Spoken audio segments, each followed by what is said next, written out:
गरीब परिवारों की मदद करना एक नेक और मानवीय कार्य है।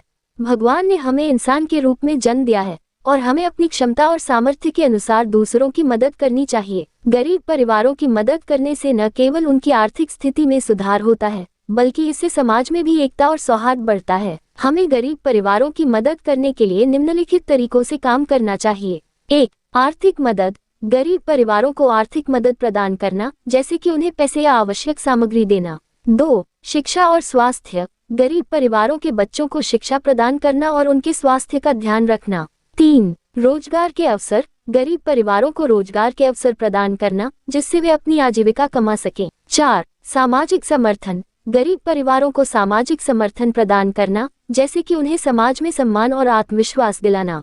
गरीब परिवारों की मदद करने से हमें न केवल पुण्य मिलता है, बल्कि इससे हमारे समाज में भी एक सकारात्मक बदलाव आता है। गौ माता को रोटी खिलाने से कई फायदे होते हैं।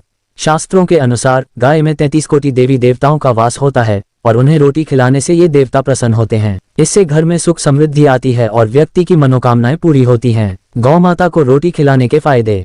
पुण्य प्राप्ति। गाय को पहली रोटी खिलाने से पुण्य मिलता है और घर परिवार में सुख समृद्धि बनी रहती है। धन और समृद्धि। गाय को रोटी खिलाने से मां लक्ष्मी प्रसन्न होती हैं, जिससे घर में धन और समृद्धि आती है। नकारात्मकता से मुक्ति। नियमित गाय माता को रोटी खिलाने से घर में मौजूद नकारात्मकता दूर होती है और सकारात्मकता का संचार होता है। मनोकामना पूर्ति। गाय को रोटी खिलाने से व्यक्ति की मनोकामनाएं पूरी होती हैं। पापों से मुक्ति। गाय को रोटी खिलाने से व्यक्ति को सभी पापों से मुक्ति मिलती है। ग्रहों का शुभ प्रभाव। गाय को रोटी खिलाने से ग्रहों का शुभ प्रभाव पड़ता है और अशुभ प्रभाव कम होता है। गाय को रोटी खिलाते समय कुछ बातों का ध्यान रखना चाहिए।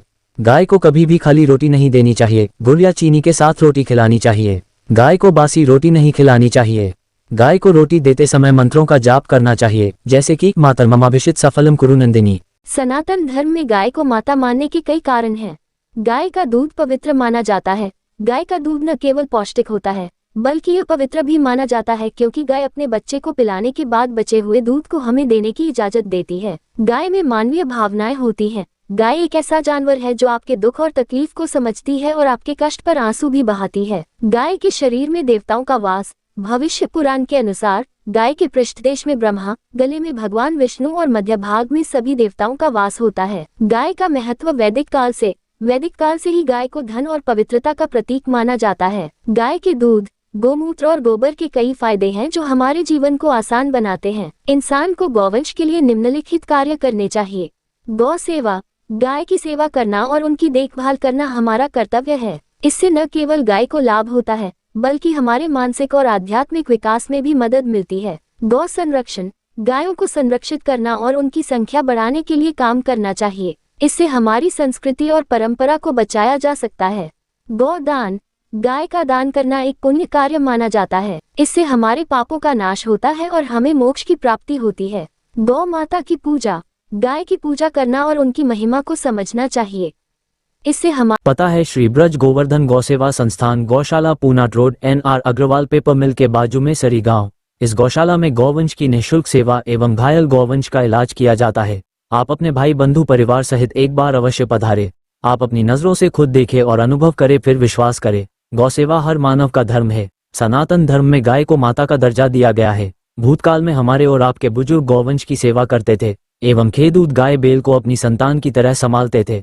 हमारे बुजुर्ग गरीब जरूर थे, पर मतलबी नहीं थे। भले चाहे खुद के संतान को खाना मिले या ना मिले, पर अपने गाय बैल को कभी वो भूखा नहीं रखते थे। आज हमारे पास धन दौलत बहुत है, पर गौवंश के लिए समय नहीं है। मृत्यु लोक तो सुधारा, पर परलोक के लिए क्या कमाया। जब मृत्यु लोक से परलोक जाएंगे तो क्या साथ जाएगा। धन दौलत यहीं रह जाएगा, बस अपना किया कर्म अपने साथ जाएगा। जय जय श्री राम।